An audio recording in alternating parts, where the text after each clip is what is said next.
मधुकैटवविध्वंसी विधात्री वरदे नमः। रूपं देहि जयं देहि यशो देहि दिशो जहि। महिषासुरनिर्नाशी भक्तानां सुखदे नमः। रूपं देहि जयं देहि यशो देहि दिशो जहि।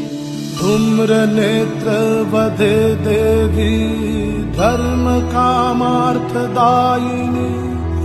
रूपं देहि जयं देहि यशो देहि दिशो जयि। रक्तबीज वदे देवी चण्डमुण्ड विनाशिनी।